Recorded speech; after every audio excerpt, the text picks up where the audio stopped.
Hi, my name is Dr. Jamie Adam, and this is Nursing School Masterclass. Tonight, I'm going to be discussing 3 steps for dealing with your fear about finals. So I want to share a story with you. Megan was in my class years ago, and she was struggling. She was really scared about finals. In fact, she was terrified. She needed a 93% in order to pass the class, and her recent test scores were so low that it felt like something that was insurmountable. And so she was scared to death to go into her final exams. So the 3 steps I'm going to share with you are the steps that her and I walked through on that day, and this really helped her to be able to confidently walk into her final exam.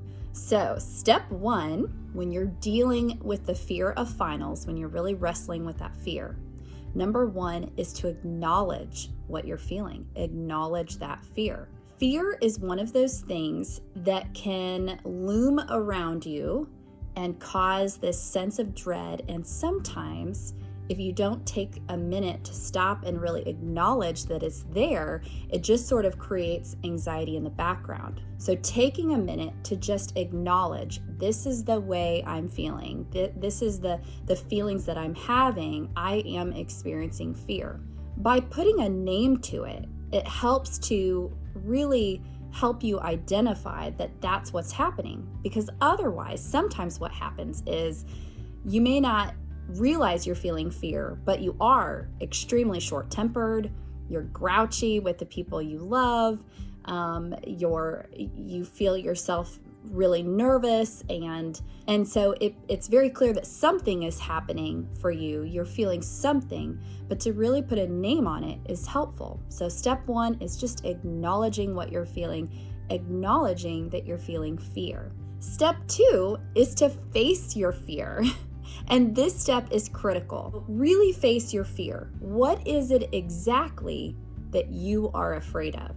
So are you afraid that you're going to fail the final, and that means you might fail the class? Are you afraid that you are going to fail the class and be dismissed from nursing school?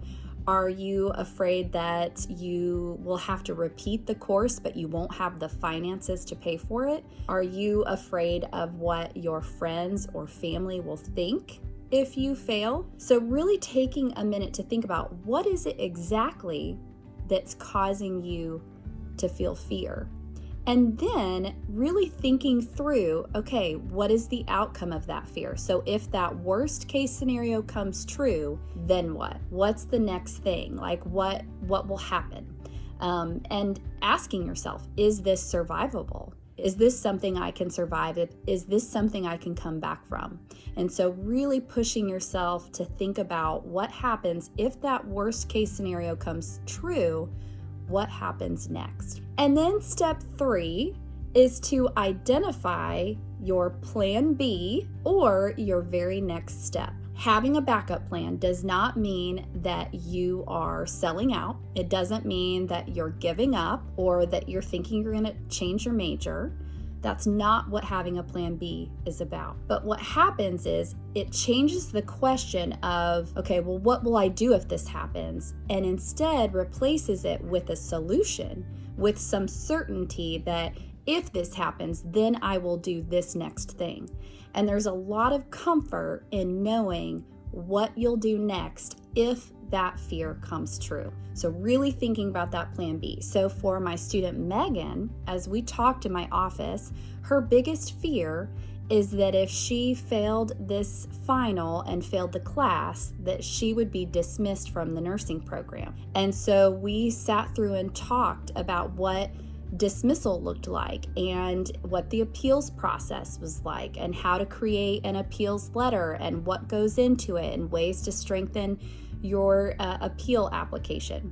And just walking through that process took so many of those fears out of her mind about if she got dismissed, life would be over. And so that gave her a lot of confidence going into the final, knowing that she was going to do the best that she could. But if her worst fear came true, then she had a plan. And that's what I want for you. Okay, so I want you to, just as a review, acknowledge what you're feeling, really name that fear. Step 2 is to face your fear. So what happens if that comes true?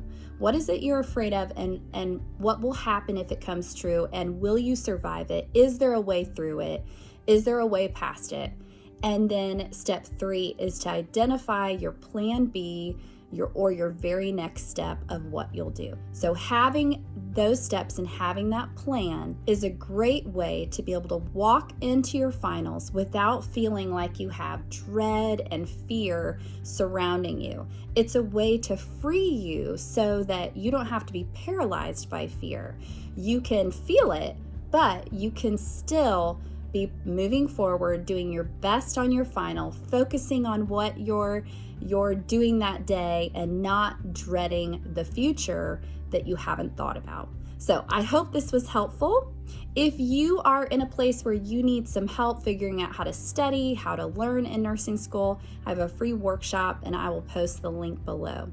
And otherwise, let me know what questions you have. Let me know too, have you experienced something really difficult in nursing school? Have you had an intense fear in nursing school? And tell me about that experience. Did it come true? If it did come true, what was your plan B, or how did you overcome that experience? I would love to know. All right, guys, I'll see you next time. Same place, same time. Bye-bye for now.